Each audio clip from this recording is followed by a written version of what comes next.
Welcome to the Bill Walton Show, featuring conversations with leaders, entrepreneurs, artists, and thinkers.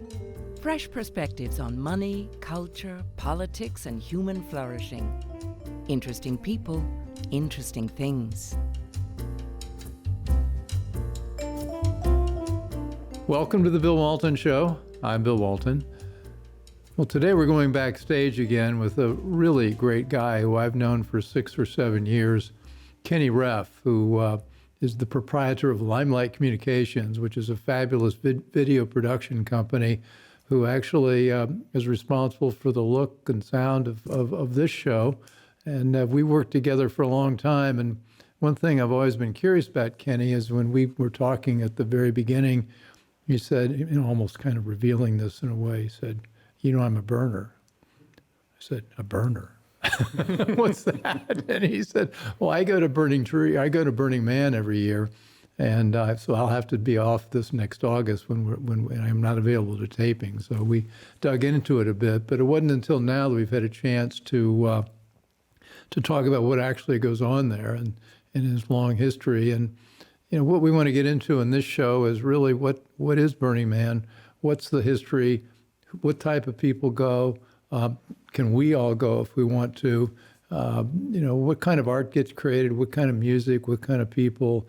It's a fascinating thing that happens almost, it's not spontaneous, but it seems spontaneous, I think, for the participants every year. And it's, I guess its greatest virtue, as Kenny will point out, is it's in the middle of nowhere. So Kenny, did I miss anything? No, I think that's a good intro. We got all of this. So we've been talking about this before. This was started in 1984. 86, I think. 86. Yeah. And you weren't there. Your first year was 2012. Right. But what happened in 1986 that got this launched?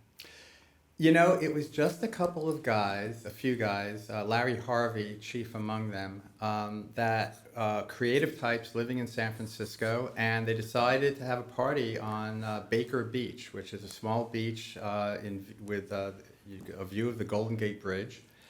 And they made, I think, a 13-foot effigy of a man, and they burned it for no reason. That's been, as far as I can tell, there was no particular reason other than to just do it. Sort of be fun. Yeah.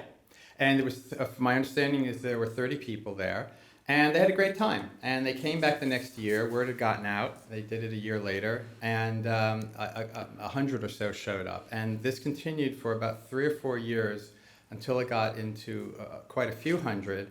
And then the police caught wind of it and came down and said, you can gather here, but you can't burn this thing because it's a fire hazard. And so they didn't burn it, and they looked for another location. And the other location that they found was 2 hours north of Reno in the Nevada desert, an area that used to be a lake. It's an ancient lake bed. It's flat, and it is in the middle of nowhere. So the way you get there is you fly into Reno, and you drive. And you drive up there, right? Yeah.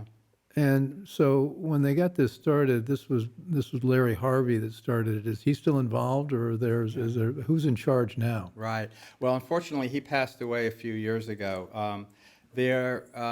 Just before the pandemic, I want to say. But there were 4 other principals at the time that were part of this small group that carried it forward. And, it wasn't with any particular intention to grow it into the phenomenon that it is now. It grew very organically. People just found out about it in those early days. This is pre-internet. There were printed newsletters. There was a thing called the Cacophony Society in San Francisco that had a following, and these were like pranksters. One of their most famous things was they all hopped on a trolley, a San Francisco cable car, naked. And this was like a prank. And so they would go around town doing crazy things like this, and they got wind of this and publicized it to their following, and people drove out to the desert. And in the early days, it was totally unregulated. I mean, there's video of people in a convertible driving at high speed over the desert, shooting rifles in the air. you know. So it was the Yeah, Wild West. I had an uncle that lived out there. That's what they did for fun. Yeah. He had a 50 caliber rifle. Yeah. And that's a lot of guns in a desert. Yeah. And it was, you know, and each year the man, so to speak, got bigger and bigger. Yeah. The burning, you know, got bigger and bigger. But it eventually morphed into a major arts and music festival. Well, I was surprised the other day. I went to Woodstock. You're complicated. Cause I know a lot of your early years, and yeah. That was 69, so that was before your time. Yeah. But the thing was, the promoters there, a couple New York guys, kids, and they were going to make a fortune with Woodstock. Now did the people that started this out, they've got what they call decommodification. You're not supposed to be commercial when you go to Woodstock. To Burning Man. But well, Burning Man, is that a business? Is it a nonprofit or what? Yeah, it is a nonprofit, no, they didn't have any plan to make any large sums of money. They wanted it to be self-sustaining, and they didn't want it to cost them money. But the profit was not the motive. It really, you know, the motive is really to just fulfill like the needs of people that want to go out there and kind of, you know, play, you know, rewind the clock. Well, let me do my private equity thing, if I may. Sure. Let me just do a couple of numbers here. 70,000 people are now roughly the number of 10. Mm-hmm. What's a ticket cost? These days, it's about $575, I believe. Okay, so they're and that all the revenue from that goes to setting up the city and that 5 by 5 mile area. How's that organized? How do you do that? How do you? Well, it's a radial that mirrors a clock, and so the street names they do set up the streets, and those street names are from A, you know, begin with the letters. It's alphabetical, and they go from A to K. And then the cross sections are the radials of the clock. So 2 o'clock, 3 o'clock, 4 o'clock, 5:30, 5:45, that kind of thing. And so they create the streets, they provide porta potties, and they provide ice. And that's all Burning Man provides. But you know, the rest of it is all provided So by if you the show up, you've got to attendees. bring in your food, your water, as you pointed out in your memoir. You bring in alcohol as well. Yeah. I think you drank rum back in 2012. But I found that I never opened that bottle. I don't know if I wrote that there. No, you didn't. It's not. By the way, by the way, a lot of what we're going to talk about, at least the early days, is in the Burning Man memoirs, which Kenny wrote. It's fascinating. Great pictures, really great feeling for what it's like to be there. Where do we find that? What's the ULR? Yeah, so it's my name, Kenny Reff /Burning Man. And it is, so I'm a journalist. You know, I used to work. We'll put it on the CNN. website. We'll make it part of the promo. Yeah. So I mean, I'm a journalist, and when I went to this thing in 2012, I was just so taken with it that I was just compelled to write about it. I'm not the only one. There's a lot of writing out there about this. But I did write a memoir about my first year where I went solo, not knowing a single person, and then about the second year where I was part of a big, what's called a theme camp. So getting back to your question about what Burning Man provides. So unlike other festivals, you know, a typical festival, the promoters provide everything. They book the entertainment, you pay for the tickets, there's vending, you know, all kinds of merchandise is sold. Here, as you mentioned, it is decommodified. It's a gifting economy. There is no money exchanged whatsoever on site. That doesn't mean that, but it takes a lot of money to make all this happen. So that occurs ahead of time. And the theme camps. So they're working with roughly $40 million to put this together. The organization has that, and it's more than just the event. I mean, they're involved in a lot of different things, and so But it is a nonprofit. But the theme camps are, you know, they have members. You join the theme camp if you'd like to, and everybody works together to provide something to the community. So some camps provide open bars. Some camps provide food. Some camps provide music, workshops. You want to get your hair washed. You want to get a massage. All of it's free, and for that week. Yeah. So I forget did I mention in your intro your CNN background? No. I want to make sure you mentioned you're a journalist. It's important. You were the first White House producer for CNN back in the days when I don't know CNN, that I was the first, but I was a White House producer during my time there. Yeah. I can call you the first. it sort of bears on this because I think your level of curiosity as a journalist, I think you really had to get out there to see it firsthand. Yeah. Now, the first year you went out there, though, you showed up just pretty much on your own, no camp, Right. nobody went with you, Right. and you took the trouble. Did you buy something like a 40-pound wagon Yeah. that you're going to carry all your stuff on? Right. I can just see, was it a little red wagon like a kid where you're hauling things? No, it was steel. It was very Steel. because you had to have your. But you as put it in mentioned, the airplane. Yeah, it was checked as luggage. Okay. It was crazy, but you had to have, as you said, your own water. So when I flew from D.C. to Reno, I provisioned in Reno. So things like water I bought there. So there's something. Listen, when you get your ticket, they mail you the ticket with a 20, I want to say almost a 40-page, maybe 30-page pamphlet called The Survival Guide. And I meant to bring it, I forgot. The Survival Guide. And they're serious about reading it because you can die out there. And they're serious about this. You need to hydrate to a certain level. You need to drink a certain amount of water per day. Obviously sunblock. Temperature during the day is 110, 120. Yeah, it can go at night, up to 110. It can go down into the low 30s. at night. At night. You're Yeah. talking about like a 60-degree variance in a 24-hour period. Yeah, so you have to really be prepared. And they give you the information for that. But yeah, I went out totally alone. I had done my homework. I love learning. So part of the fun of this, once I got my ticket, was to learn all about it. And I went out there and I got my water, which was in these boxes. Well, it was plastic jugs in boxes. But I didn't realize how much that water weighed. And when I put it on the cart, I could barely, that plus my other stuff on the steel cart, You couldn't haul I could it. barely haul it. And I wanted to go to a particular area to camp in the city, and it was going to be impossible. So I started basically flagging down art cars. So, you're not allowed to drive Real there. quick, what's an art car? So you can drive to Burning Man, but then you must park it. You can't just drive around. People get around on bicycles. But art cars are allowed to drive around, and they are modified vehicles that are works of art. And they're registered, and many of them have mobile sound systems in them, and they become mobile dance parties.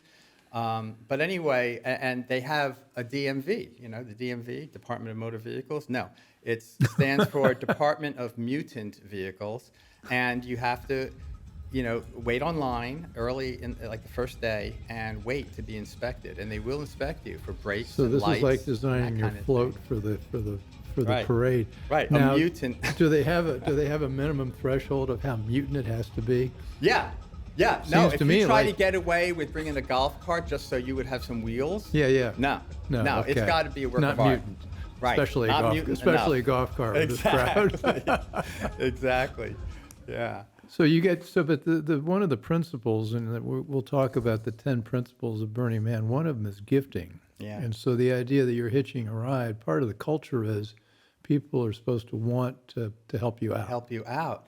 And that's exactly true. It is, people change there. I mean, one of the reasons people go back and keep on going back is that it's a totally different environment. For 1 week, you're in this community that has a different set of rules, a different set of ethos. People are fun. They get into deep conversations. They're fun-loving, and it's different than what they call the default world. Do you think we could set up an alternate for Congress? Yeah. And everybody from Capitol Hill there, Yeah, maybe they absolutely.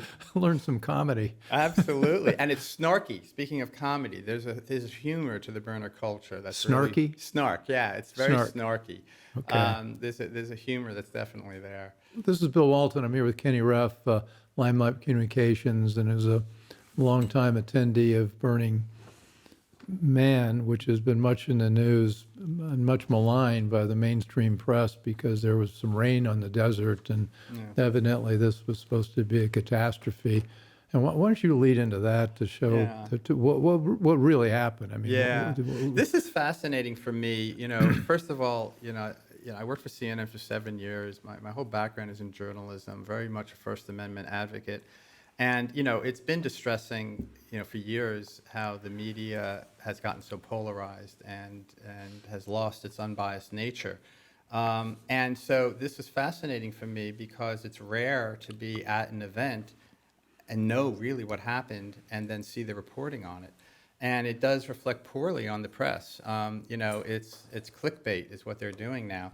So what really happened was that toward the end of the festival, but not at the end, and that's an important distinction. On the festival was going to be over Sunday night. Festival runs from Saturday to Sunday. So it's Saturday it's 8 to the days. following Sunday, Okay. that's right. Yeah. And so on Friday night, it rained. And what that meant is that it became impossible to move around. Motor vehicles couldn't move. You couldn't even be on your bicycle, and that's the major form of transportation there, bicycles. You could walk, but slowly. It's kind of like walking in a big. Are there streetcars? in a Can you hop? Can you hop a snowstorm. local streetcar? No. No public transportation. It's all No. bike. Right. It's all bikes or walking. Right, bikes are walking, which is Okay. normally beautiful and fantastic. Yeah. But this was immovable. And so for people that, know how things work there, real burners, it just meant you acclimate. And one of the things that I think distinguishes burners from most anybody else is how they deal with, with adverse conditions and things and unexpected changes, how you go with the flow rather than freaking out. And so the news reporting about people, needing to get out of there, those were people that really didn't understand how to roll with it, because all you needed to do was hang out for 24 hours and it was all back to normal. And during that 24 hours, all it meant is that you couldn't bike across the city to something else. You had to stay local. You had to get to know your neighbors. And we had a great time. But the press, wouldn't have you know that. For instance, this is ABC News says the race to escape Burning Man. All right, and there was no reason to escape because it wasn't over, and the only people that did were those that were freaking out. This was a soundbite in that report where he said, "I was scared." He was scared because there's mud. And the worst was the Daily Mail in the UK. Burning Man descends into chaos as revelers finally snap and fight during mass exodus. So, But, I read your two blogs from 2012, 2013. I don't recollect any reporting on any fight at Burning Man.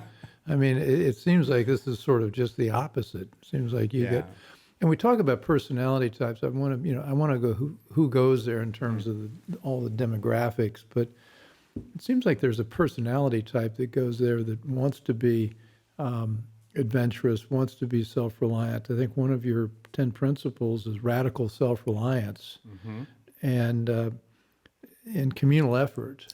And so you get certain types of people who want to be there. I think it sounds like a pretty attractive peer group.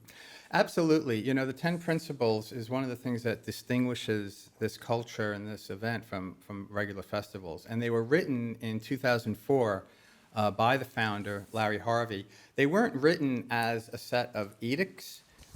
They were written, basically, he just codified what the community was already doing. So by 2004, it had already been going from 86, so it's almost 18 years. So he took a look at what was there, and this was it. Yeah. Why don't you take it off? That might I'd like to do that.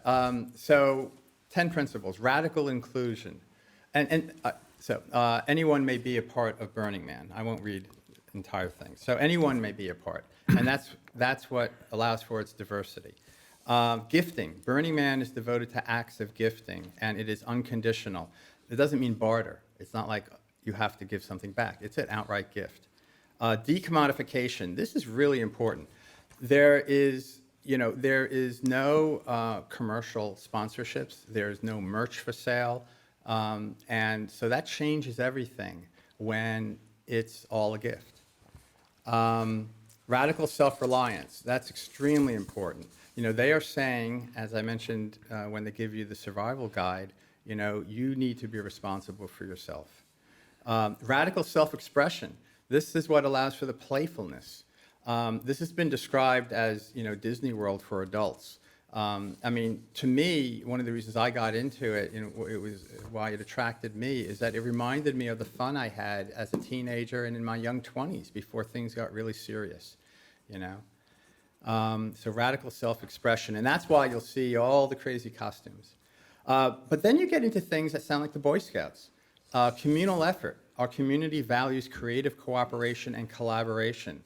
We strive to produce, promote, and protect social networks, public spaces, works of art, and methods of communication that support that interaction. And then another, civic responsibility. We value civil society. And then participation. Our community is committed to radically participate, right? Do not be a spectator, right? Participate. And immediacy. So this is really important. This is about, like, you know, getting off your phone, getting out of the screen, and being there, living in the moment. And it says immediate experience is in many ways the most important touchstone of value in our culture. And lastly, leave no trace. This has gotten out into the larger world. You will see that phrase, leave no trace, all over the place now, and Burning Man pretty much invented it. And it is, our community respects the environment. We are committed to leaving no physical trace of our activities wherever we gather. We clean up after ourselves and endeavor whenever possible to leave such places in a better state than when we found them. So you will not find that at any other festival. At any other festival, they spend untold sums of money to clean up all the garbage that people just leave. And that's not done here. Everybody's responsible for that. And they have to be, because this is on federal property. So this ancient lake bed that I talked about is owned or managed by the Bureau of Land Management. It's public space, and it's public. You're allowed to go there, and this kind of event requires a permit. But if they screw it up, they won't get the permit renewed. So leave no trace is very important. So the Woodstock, they took about 2 weeks to clean it up. I mean, it was a mess. I bet it was harder longer. this year on the desert because of the mud. Everything had to be mucked down in there. But And nevertheless, people, there are stories now I've seen of, this is amazing, of people going back to Burning Man. These are mostly people on the West Coast that can Yeah. drive there. Yeah. Getting home, and then Burning Man put out a call and said, we need more help. This has been a hard year. People going back there with shovels. To help and clean up. picks just to help clean up. so what is the profile? I mean, how many men attend? How many Yeah. women? Is there, you know, with Yeah. this era of identity politics, I mean, what's the identity? Well, they do. If you Google Burning Man census, you'll get onto one of their web pages. Yeah. By the way, having said that, if you go to just burningman.org, I think it is, or com, Burning Man, the website is so incredibly robust. Just check out the menu that's on the side and start playing around, and you'll just fall down the rabbit hole. But one of the things is they do have a census that's been going on for years. So I have some statistics here. Right now, the median age is 37. That's the median. But there's quite a few people over 50. And So over the years, there's room for Sarah and me if we. I'm over 50. Yeah, Sarah's not. you can look at the Okay. chart and you can All right. see the numbers of people over 60, over 70, over 80. It gets smaller, of course, just because the conditions are a little tough. It's like my triathlon. Yeah, right. It's very diverse economically. So one of the things is, I mean, personal income over the years has been trending up as this thing has gotten more popular. And of course, it's skewed by one percenters that go, you know, more and more now because it's the cool thing to do. But more than 45% make more than $100,000 a year. 45%. Yeah. Okay. But at the same time, about 18% make less than $25,000. Mm-hmm. So you've got both ends there. About 35% have a master's degree. 40% voted in the last 4 presidential elections. About 54 identify as Democrats, but 34% identify with no political party. Mm-hmm. I thought that was really interesting. Well, this listing here seems very, your principles seem very libertarian. Yes. I mean, it's not, this doesn't line up left or right. This seems, And that's been, I think if you had to, you know, there is no political party associated with Burning Man, but Sure. if you had to, I would say that'd be the one. because they are all about, like, they do not have many rules. There are rules for safety. That's about it. What about that? I mean, you've got, you mentioned police. Yeah. What do police do there? Yeah. And how many are there? There's quite a few, and a lot are undercover. And because first, you've got probably at least 3 different jurisdictions. I mean, you've got the federal ones, because it's federal property. You have Nevada State, and you have the county, and then you have this thing called rangers. These are Burning Man burners who are volunteers, and they're given. It's very organized. They're given communications, and they are kind of the intermediary between the burner attendee and real law enforcement. So the rangers can come in if there's an issue, and they're like the first folks that you call if you have a problem with something. But there's no real crime there. What all of the law enforcement there is for is drugs, that kind of thing. So you walk around and you won't smell cannabis very much, whereas you would at a typical festival, because Well, what drugs are legal in Nevada? Well, that's a good question. Cannabis is legal in Nevada, but this is federal property, so it's not legal. Just the same way as it is so here they're in DC. enforcing marijuana laws that. Yeah. But, people don't really get busted for that, as far as I understand it. I mean, they're there as, what's the word? They're there to, like, show force, But it is a self-policing community. And along those lines, even things like, women feeling safe and being safe. What percentage of attendees are women? It's about half and half, roughly. Okay. Roughly. It's a little more men than women. It's off by just a few percentage points. Now, how sexy is Burning Man? It's extremely sexy. It's extremely sexy, and the reason it is that women feel safe there. Yeah. Now, that doesn't mean that there isn't a problem now and again in a city of 70,000. Right. But it is a much safer environment than certainly your typical nightclub or bar or city street. It's self-policing. I mean, in my 10 years going, I have never seen actually anything that was an altercation, any kind of fight, any kind of, some woman being really upset at some guy, or just some 2 guys getting into a fist fight or anything. I've never seen that. And if it happens, the people that are around, would go in and mediate and help. Seems like it. Yeah. It's part of the. Yeah. And so the reason it can be very sexy, and that doesn't mean like people aren't fornicating on the street, but it means that women can walk around topless and not worry about it, and they can do that because it's a fairly safe environment. Like a European beach. Yeah, that's true. That's true. And clothes are optional. There are a fair number of naked people walking around. Yeah. Thank But you. what I've learned? Your blog first year, I think you took advantage of that. Well, the first year, as you mentioned, I went to. Fortunately, you're very fit. So. But I wanted to go to an area of the city called the walk-in camping area, and it's an area that no vehicles are allowed whatsoever. Yeah. And so I pulled my wagon as much as I could, and then I hitched a ride, and somebody towed it with a rope. Out to the area, out into the perimeter of the area, and then I had to manually pull it in a few hundred feet.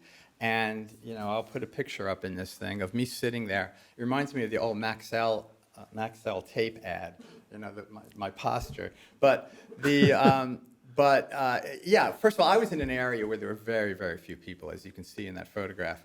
And so, yeah, I mean, it was early morning. You don't want to be out naked in the heat of the day. I mean, you just get fried anyway. But it's liberating to do yoga naked out in the sun. It's like you don't get to do that too often. So there's a closing ceremony with the burning of the man, and then there's also the burning of the temple. And we ought to talk. Is there an opening ceremony? Does it officially say okay? Yeah. No, there's no opening ceremony. But those 2 big burns, yeah, they're important touchstones and very different. So, the man is this effigy. Everybody's pretty much seen that by now, and it changes every year, and it's made of wood, and it goes up in flames on Saturday night at the end of the week. The temple goes up in flames the following night, Sunday night. And they're very, very different. The man is, it's a celebration. There's incredible fireworks. Some of the best, actually the best fireworks I've ever seen are out there while this thing is burning. And it's very celebratory. And, the question always arises, well, why is this burns? It's beautiful. So much work has been put into it. And also, it's not the only thing that burns. A lot of the art that's made of wood burns usually Thursday night and Friday night, after having been been able to be viewed during the week. And the question is why? And the answer is that it's sort of, celebrating. That's not the right word. It's reflecting on the fact that everything is temporal. Everything changes. Nothing stays the same. Life is fleeting. It can turn on a dime, and you should need to appreciate every single moment of your life, because you never know when it's going to flip. And the same goes for everything. And so this art, which has taken dozens of people, each one of these things has taken many people, many hundreds of hours to create, it's appreciated, and then it's burned. Now that's the man. Sunday night, the temple, which is non-denominational, it's not religious, but it is highly spiritual. And it's an area, it's a place that is devoted to loss, personal loss. And so it's a place for people to go and write on the walls, or leave photographs, or leave real artifacts about loved ones that they've lost, pets they've lost, lost opportunities. And so what happens when that burns Sunday night is, 70,000 people are in a circle around this huge piece of art. And you can hear a pin drop. You hear a lot of whimpering, because, it's a very emotional thing. What's going up in flames, you're letting go of the loss. And you walked into the temple, as I recollect, and there were people lying on the floor or meditating or things like that. Yeah. Hundreds and hundreds and hundreds of people. And people go in. Well, is there? I want to touch on this, but it seems like the elements are there of art, music, food, spirituality, and then, of course, sex and drugs. Yeah. But it seems like let's talk about the art. I mean, how much of it gets created to get burned, and how much of it is brought in and then taken back out? Yeah. Well, and who creates it? Is it? Yeah. Good. Yeah. The majority of the art is burned, is temporal, made of wood. But more and more over the years, more art is now being created that's not meant to be burned, because it then finds a home later on. In the art world, the art of Burning Man is considered legit. The New York Times every year does a section on the major art pieces happening at Burning Man. Seems like it's be awfully hard to keep that from getting commercial. I mean, the art world is very good at turning a piece of art into money. Yeah. And it seems like there'd be real cachet to say this piece was at Burning Man. I think that does happen. It's got to happen Afterwards. It's got to happen. Yeah, there's a lot of Burning Man art that does find its way, whether it's in public spaces or in private spaces. And I'm sure money is exchanged then, and that's allowed. It's not at Burning Man. You're going to edit this afterwards. I hope you show a lot of the art that's in this book. So this is a really nice coffee table book, but there's quite a few books on Burning Man. But this is devoted to the art of Burning Man. I'll bring some of these full screen. But, now here's an example of a piece. This is called El Pupo Mecanico, which I believe translates to the mechanical octopus. And that's what it is. This is one piece that is clearly not wood, and it has been there. It was there in 2012 when I was there. And I don't know if it was there for many years before that, but it's a real staple. And to see, I actually have video even from this year of it going down the street, which you're probably seeing over me talking right now, if I've done my editing correctly. But you see the fire coming off of what they call the poofers. This is propane, and there's a lot of big art that has poofers. So fire is a big part of this thing. But yeah, I mean, when you're there, these days you can see no end of photographs and videos of what goes on at Burning Man. But I got to tell you, when you go there in person, it's like you never saw it before. It just blows you away. The enormity, the sheer vastness of everything, like just the quantity, the quality, it just is off the charts. So it's really inspiring. I mean, for people that are creative or, whether it's a hobby or whether it's their business, this is, a master class in creativity and industriousness. People that don't know much about Burning Man think it's a bunch of hippies out in the desert. It is the furthest thing. It's clearly not. Furthest thing from No, hippies. Hippies no. aren't productive. These are people that get things done. So, music. Yeah. I mean, it seems like the music there has to be incredible. It seems like you've got an entire range of music. How many different venues and what genres? Yeah, that's a really good question. So my understanding, and again, I only started in 2012, my understanding is early on, it was a lot of live music and all kinds of music. Over the years, probably beginning in the early 2000s, the majority of the music has now become what's called EDM, electronic dance music. So I'll play a little bit maybe underneath me talking here, so you just get a sense of what this is.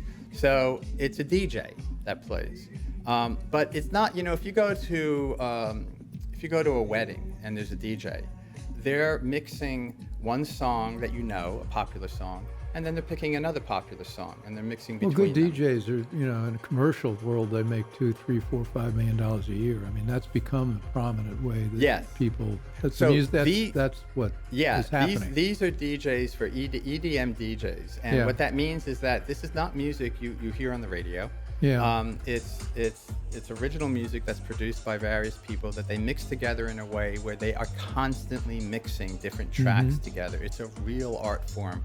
But I have to say, it's extremely repetitive. It usually does not have lyrics. Sometimes they do. Sometimes live instruments are now integrated, but it's more, it's kind of, I want to say it's a little bit like classical or jazz, or the kind of jazz. I know the music. We play the music at our swimming pool. All right, right. And it's like jazz, say instrumental jazz, Yeah. in that it can be great for background music or classical. But the rhythms are not nearly as intricate as jazz. No, that's true. No, it's very repetitive, but it's wonderful for dancing. Yeah. It's a different kind of dancing. It's not couples dancing. It's not moves. It's just sort of more flowy. The But music you'd hear at Saint-Tropez or yeah. Well, you're hearing this. Yeah. You're hearing EDM now all over the place. You'll hear it at restaurants now in the background. You'll hear. So it's become very popular. Yeah. So dancing. But let me just say one thing. But one of the most, a lot of people, myself included, one of the things we love about Burning Man is the music there and the way it's presented. So in addition to, it being presented on a stage and like a sound system at a camp, there are huge art cars. Well, you have mobile. mutant vehicles that house dance floors and Yes. the music, and they go. Well, they don't have the dance floor, but they're a huge vehicle. Oftentimes, it's a modified bus. Right. Oftentimes, a large bus. It's been totally modified. You don't even see the bus anymore. And I'll show pictures here. What you're probably seeing now is a very famous one called Robot Heart, which is a group based out of New York City. And they've been doing this for more than a decade, and they're just one of many. And technically speaking, the sound of these things is world class, just world class. This is the kind of stuff that if you were in any city and wanted to be at a venue, one of these kinds of things, it would cost you a lot of money. And yet here you can do this every night, for free. So the private equity gene in me keeps coming out. So you've got the investment that the organizers make and the basic infrastructure, but there are millions, tens of millions of dollars that are probably invested by people or participants to bring their art or their music to the venue. Yeah, and it's not for profit. It's really gifting. Well, it is, but it's a branding opportunity. The way I think of it is if you're there and the people take in the music, gee, where can I listen to this someplace else? Yes. Then it becomes. Well, like for instance, the DJs, even world famous DJs, and for those of you watching the program that know any of this, like Diplo was in the news. This is a DJ named Diplo, and he famously needed to leave Burning Man during the rain because he didn't want to miss a gig that he had. I'm pretty sure actually here in Washington. So anyway, he had to get out, and of course the news covered him because he's a famous DJ. Now, he would normally command thousands of dollars for every single show. He plays there for free. Everybody plays for free, but like you said, yes, it ups their cred. It's a big deal. It ups their cred. I was the they DJ played at at Burning Man. My heart was at Burning Man. Mm-hmm. Right. This is Bill Walton. I'm here with Kenny Reff and learning about this amazing event, Burning Man, and everything that goes on there. What about food? You seem like you go from treat to treat to treat. Do we have the same sort of creativity that goes into the food? It's so much fun. Oh my God. So yeah, I mean, a lot of camps, their gift is food of one nature or another. And you can find out about them. I don't want to get off topic. I want to get back to the food, but you can find out about it because a book is published with thousands of events. And these kinds of events, and you get this when you enter the city. Is that available only for people who buy tickets? Or can you get it on the internet if you were curious? Yes, there's the database is available. Right, you can see all this. Even now, you could go back to a previous Burning Man and see all of the events. But the print version is given to you when you actually enter the city. Okay. It's not even when you receive the ticket. And so you can know what's going on. And people do things like pancake breakfasts, Turkish coffee. There's roasters. Our camp actually had a huge industrial rotisserie, and it was a huge barbecue. And this is all powered by generators, everything has to be brought in. So you can go without any food. There are people that go and don't bring any food, and their plan is that's how they do their day. They're like, okay, where can I get breakfast? Okay, where can I get dinner? And you can do it that way. If you wanted to. It's crazy. And you wait in line. I mean, because if it's a good thing, there'll be a lot of people there. But then, you talk to people, and that's what your day is. I mean, even though there's thousands of things, and you can go through this and highlight it and say, oh, I want to do this, this, this, and this. And you know what'll happen? You'll be on your way to do this, and you'll never get there because you'll get sidetracked. There are just, you're walking the city streets. It's just lined with camp after camp after camp. Of things. There are hawkers out on the street, like trying to flag you down to come in and do this thing, spin this roulette wheel, and that will tell you what you're going to... Like a Carney Barker? Exactly. Yeah. They have them out sometimes with megaphones. Hoochie coochie acting. Yes, exactly. Brand your ass. Come on, get in here. You do have that sort of. I mean, there was a brand. Brand your ass. Yeah, you are. Brand your ass. It was one of the first things I stumbled upon on my first day at Burning Man, I think, in 2012, and it wasn't. This is luckily, not conjuring up a pleasant experience. Well, luckily, it wasn't an actual hot iron. It looked just like it, but it was ink. But what you had to do is you had to reveal your butt, and you had to choose which brand. You chose which brand, and then you revealed your butt, and they branded you. But then, no, you couldn't just leave. You had a parade along the line of judges, before you could leave. So did you get to pick? You get to pick your own brand, yes, or is this? Yes. Yeah. But the people you went there in 2012, 2013. And then it was off during the years of 2020 and 2021. Right. Did it start again in 2022, or was this year the first year it was back? Yeah, no, it came back on in 2022. So it was off. It was officially off for 2 years. 2 years, 2021. But in 20, the first year it was off. My understanding is about 1,000, somewhere between 1,000 and 3,000 showed up anyway, because it is public land. And if you're just going to go as an individual, you don't need a permit. Right, so no event was technically held, but at that time, these people showed up, and they had apparently a very good time, and word got out. And the next year, which was also 21, officially not happening. My understanding is more than 10,000 people showed up. Well, and it was, and they're now calling it Renegade. That was the Renegade burn. Well, as you describe the people, I mean, what's going on? If you're concerned about masks and social distancing, I don't think this is your event. No, but Bill, this is uncanny. So one of the things, there are dust storms out there because it's on an alkaline water, and so you always walk around having a mask and goggles somewhere on your person because it can come in out of the blue. It can be a gorgeous sunlit day, but then all of a sudden wind comes up and this alkaline dust just comes up. So the mask of choice is the N95, right? Has been the N95 3M mask forever. Okay. And all the burners have them, not just there, you have them at home because you bring them home, you bring them back or whatever, right? So when the pandemic hit, and I'm walking down the streets of Washington, D.C., seeing people in N95s, I'm like, this is surreal. Because you never saw people walk around in these things except out on the Burning Man desert. And this is what the desert is like. So, this is not sand. This is, first of all, you're holding up a jar. You collected that jar from the desert. I collected this jar, and it's like talcum powder. By the way, if anybody's listening to this, go back and take a look at it on YouTube because the visuals that you're going to see that Kenny puts up are amazing. So this is the actual muck. This is the stuff. This turned into the muck. This gets rained on, and this is, you can't even move. Right. So this is not dirt. It's not sand. It's an alkaline dust that coats the top of the surface, and it's responsible for winds, dust storms that happen. But also when water gets into this, it turns into clay, and so it attaches to anything like tires, and so you just can't move. You can walk, but it's like walking through 3 feet of snow. It's very slow. So a lot of people left their shoes in the muck and at the last event. Well, so what we promised we try to keep this under 60 minutes. Although I think we can. I don't know. I'm having a hard time doing that. I'm so curious. There's never been a movie made of it. It's a good question. I mean, for one thing, Burning Man has a very, very strong IP department, intellectual property department.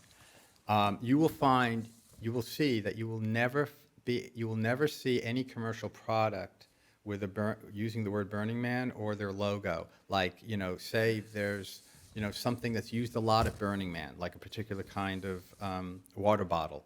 That manufacturer can never say this is the chosen water bottle of burners. They're very, very, they enforce that rigorously. So there are documentaries on Burning Man. You can definitely see that. But I don't think you'd be able to make like a feature film about it. Well, the commercial possibilities from this are extraordinary. Right, and that's why they have to be absolutely vigilant. Yeah. Because it'll get out of control. So, but the financial piece of this is you get more and more venture capitalists who they don't walk or ride in cars anymore. They take helicopters. Is there a lot of pressure for a helicopter pad at? Actually, helicopters don't land there, but they actually have a bona fide airport, and it actually has, it's an official. I bet there are a lot of helicopters coming in and out now. No? No. I don't know why, but it's too far. I'm not sure. It's always small planes, no jets. It's a very small airport. It's FAA. It's a real FAA airport that's only there during Burning Man. Again, it's on the same desert. People can come in by that method, and certainly the celebrities typically do. Because if you come in by a vehicle, it's a very long entry time, and it's an extremely long exit time. Getting tickets. There's the regular way, and there are also scalpers, I assume, for tickets. If you just got to go, you can pick it up from. Yeah, well, so getting tickets, Burning Man. It's the supply and demand is way out of whack. It's in great demand, and so Burning Man puts the tickets on sale, I think, on 3 separate days in the months leading up to the event. But the chance, and you can find out when they are. It's on their site, and then you can go on at the time and try your luck. But it is kind of like luck of the draw because the chance of getting it is not great. So the other way of doing it. Scalpers, people do attempt to resell, but the ethos in the community is that if you see any ticket for Burning Man that is at more than face value, that is, the person is trying to make a profit, you stay away from it. And so there's not a lot of success with scalpers. Because gifting. Yeah. I mean, the tickets aren't gifted. Okay, but well. if you have a ticket and then you find you can't go, you can sell it. Nothing prevents you from doing that. But typically, you will sell it for what it cost you, including your fees, but not to make a profit. But the other major way of obtaining a ticket is to join a camp. As I mentioned earlier, the camps are the major areas where all the action occurs. They're the places that are providing What do you all think, the Sarah? entertainment. I think we have to go. I think you're a burner. You're a burner. I can. And so the camps are allocated tickets by Burning Man. Again, not free, but they're allocated the tickets so they don't have to play the lottery. Because they want the camps to succeed, they need to have. Well, the camps seem to be a piece that really a glue that holds this thing together. If everybody out there were atomized, it'd be impossible. I think. No, right. And then you have a built-in community, and more than that, you have built-in infrastructure. Yeah. So this is the thing. You need what? So if you're That's what part I mean of a about camp, the other investment besides just with the organizers. They invest in the infrastructure that makes this work. well, camps. If you're camps always have dues. So you're paying dues to the camp ahead of time. Sure. And then so the camp then has a budget, and it uses that. Again, it's not for profit, but it uses that money to create infrastructure. Like if you're a member of a camp, you don't have to bring your own water because the camp will have water. I mean, huge 500 You don't gallon. need your wagon anymore? You don't need your wagon. You don't need your food. You may not need a bicycle. Your camp may provide a bicycle. So, and very importantly, if you're in a tent, and you could be in an RV, but if you're in a tent, they'll provide shade structure. So a couple questions and I'm going to try to wrap this up. It's hard. One of them is you said people change there. And it seems like this would be in our highly politicized, toxic culture in America right now. It seems like there's a lot of virtues here that you wish could be part of the larger culture. Yeah. And it's sort of, is there any transmission mechanism you thought of? And then the other is kind of the flip side. What are the horribles here? What would you change about Burning Man if you had the magic wand to do that? Let me address the first part first. Burning Man has realized years ago that, I mean, what happens for 1 week out there is not sustainable. I mean, you can't have in our society a gifting culture, all right? Everybody knows that. That's fine. So it is a special week. However, the ethos, the principles, the way you live your life, that can come out into the real world. Radical self-reliance, radical even self-expression, communal effort, civic responsibility, leaving no trace. These are tremendously tremendous. And so they have created. One of the reasons, when we talked about Burning Man's budget, it's not just about creating the event. They also have other big things that go on all around the world, smaller, what are called regional events, and they have huge educational opportunities. They want to get this ethos out into the general sphere. Do you know the Smithsonian Institution at the Renwick Gallery had a Burning Man exhibit for over a year, the Smithsonian. And, they did a great job of sort of educating the public. And I was a docent there. I volunteered every week for about 6 months, once a week. And it was fascinating to be in this museum and have just the general public, all the Smithsonian institutions are free of charge when you want to walk in. So we have, tourists visiting Washington coming into the Renwick Gallery and, for a Burning Man exhibit. And it was just wonderful to answer their questions. So Burning Man is about getting, getting this philosophy out into the broader world. For sure. But I think you can't really go and listen to a lecture. You got to be there to take it in. What's the word? What are we looking for here? Immediacy. Immediacy. It's experiencing something directly. Yeah. Having Having said that, Bill, let me say one thing for viewers that are really interested in this. So yeah, it's a big deal to go to this thing because it takes a lot of planning. It's pricey by the time you add your ticket cost, maybe your fees for a camp, your airfare, everything. It adds up. But there's an alternative, and that is called the regional network. So Burning Man has regional festivals all around the world. And if you go on their website, or maybe if you just Google Burning Man regionals, you'll come up with a list. And those typically don't sell out. They're in beautiful places. There's one that I love down in Miami called Love Burn. They usually have burn in the name somehow. And it's on a state park, on a beach in Miami, 40 minutes from the airport. And it's in the middle of the winter. So those of us in the Northeast, you're talking about going down to Miami, for some sun with some burners on the beach. It's like yeah.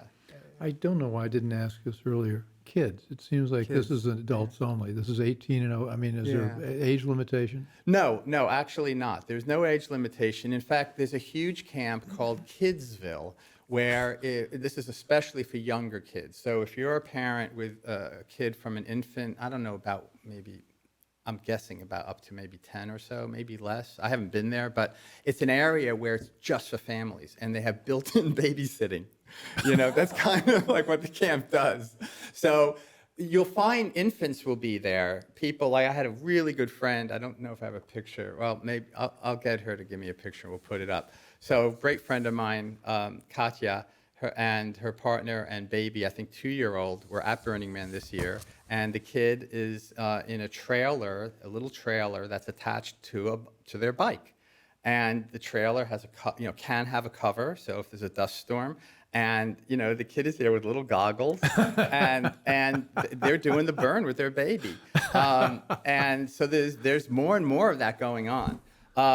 What you don't see a lot of though are like the tweens. I would say kids that are like 12 until they become adults, 12 to say 17 or so. Well, that age doesn't want to hang out with their parents anyway. Yeah, but also, this might be not the, you have to be a special tween to, as a parent, you have to know your kid is very special at that age to take them to this kind of thing, because they're going to get exposed to like a lot of stuff.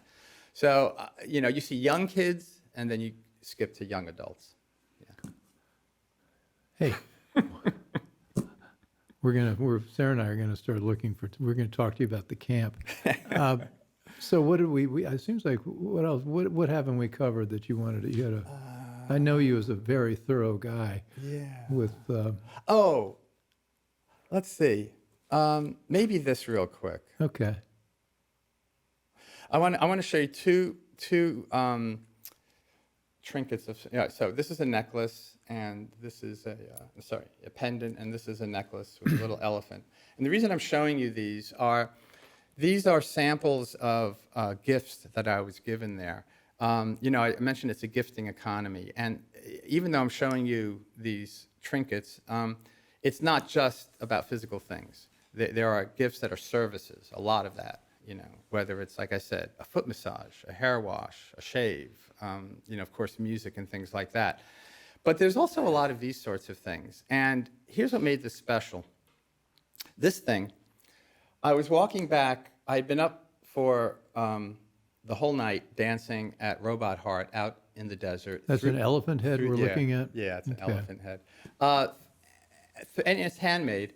And anyway, I'd been out all night, and I'm walking back to my camp about 10 in the morning after having been all night dancing, and the sun is now up.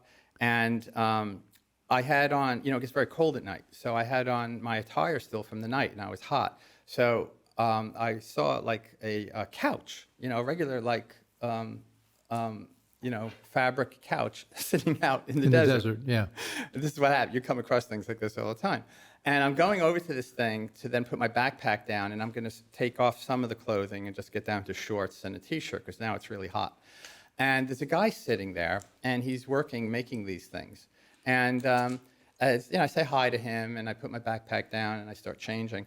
And he says, "Let me ask you something." I said, "Yeah." He said, "Are you a father?" And I said, "Yeah."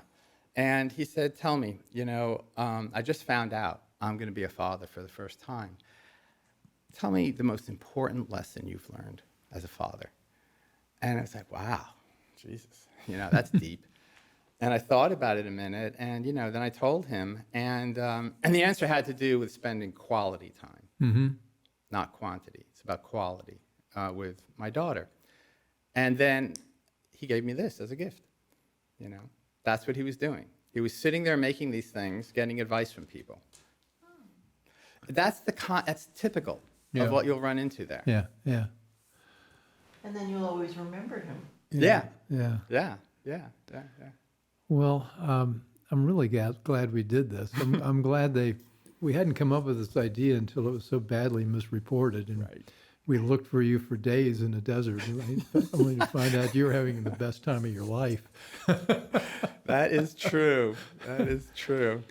This has been the Bill Walton Show. Been here with our producer, director, Kenny Reff, who's a burner. We've been talking about Burning Man, and very appealing. You'll find a lot of the visuals as part of the show, but I will put some links on the website as well. And anyway, as always, hope you enjoyed this. As I mentioned at the outset, this is our adventure in Backstage, which is where we get into things, in some ways, the things that really matter in life, the things that aren't the politics or about the big policy fights that exist in the world, but those things that are personal. And this has been a very interesting world to peek into, and I'm curious, and I hope you're curious. So stay tuned for our next adventure Backstage, and Kenny might be behind the camera then, but I don't know. You did such a great job as a guest, we may pull you back in. So anyway, thanks for taking in the Bill Walton Show, and we'll be back with you soon. Of course, you can find us on all the major websites, all the podcast platforms, Rumble, YouTube, etc., and Substack now. The list goes on. Anyway, thanks, and looking forward to engaging with you sometime soon. I hope you enjoyed the conversation. Want more? Click the subscribe button or head over to thebillwaltonshow.com to choose from over 100 episodes. You can also learn more about our guest on our Interesting People page. And send us your comments. We read every one, and your thoughts help us guide the show. If it's easier for you to listen, check out our podcast page and subscribe there. In return, we'll keep you informed about what's true, what's right, and what's next. Thanks for joining.